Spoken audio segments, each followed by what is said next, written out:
how to generate your PRN in Chrome kasi hindi mo siya manual generate sa SSS mobile apps. So, kailangan mo siyang i-manual sa Chrome. So, ito lang. Tapos, SSS login. Ayan. Click ang SSS. Tapos, automatic. Nakasave kasi yung ano ko, yung ayan. Nakasave yung username at saka yung password ko sa Google. Kaya, click ko na lang siya ng sign in. So, automatic. Ayan. Ganyan na.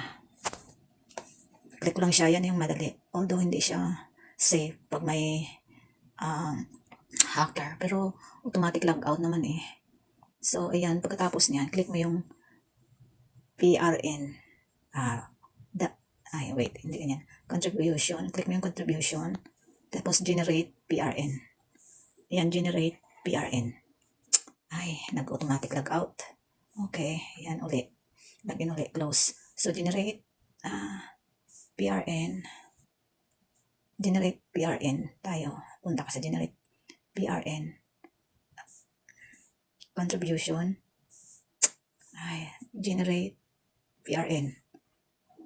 Ayan. So, sa akin, matik na kasi monthly. So, dahil nag-miss ka ng, na-miss mo yung nakaraang buwan, gusto mo siyang bayaran ng buo. So, i-manual mo siya. Generate PRN. Ayan. Pag click mo ng generate PRN, ayan. Merong applicable period from July.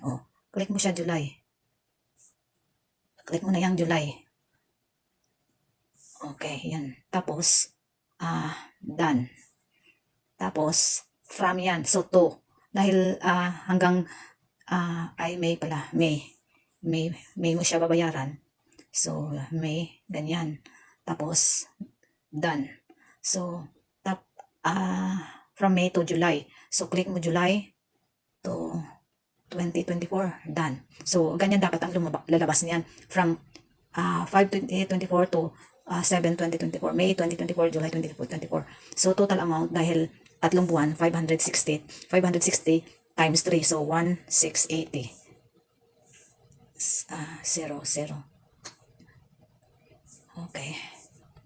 1,680. Ayan. So, ayan. Ganyan dapat ang maging itsura niyan. Membership type dapat voluntary. Okay. So, dahil kasi OFW ako, ito, ano ko to eh, sample ko lang sa'yo. Tapos, pag natapos mo na yan, fill up. Yan lang yung fill upan mo. Tapos, total amount, 1,680. Ayan, 1,680. So, pagkatapos niyan, ayan, submit request mo. Pag-click mo yun ng submit request, automatic na yan, ganyan. Tapos, lalabas na yung ano mo, yung PRN number mo yan. Hindi ko siya i-submit kasi akin to eh. Natapos naka-OFW ako. So, ibalik ko yan sa OFW. Tapos, cancel request ko siya. Basta yan ang gagawin mo. Punta ka ng Chrome. Okay? Clear naman siguro yun. Yan lang. Sige, generate ko na lang yung, August ko.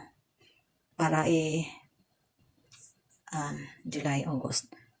Tapos, para pag-submit ko, para makita mo kung paano,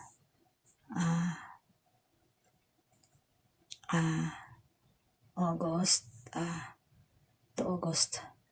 So, done. Tapos, kasi yung hulog ko, 3,010. Para, kasi wala akong maasahan balang araw pag retired ko. So, ayan na, 3,010 total amount. So, ano ko na, submit. Click yung submit. Ayan. Okay. Ay, go back. FW from 8. Ay, nako. August. Done. From July. August. Done. Okay. 3,010. Okay. So,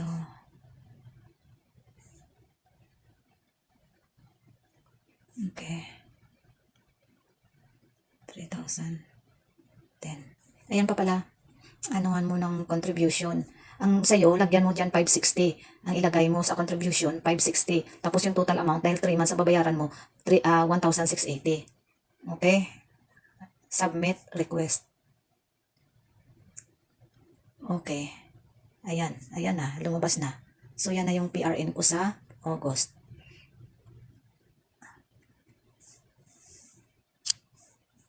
So, sana makatulong sa'yo. Okay? Bye-bye.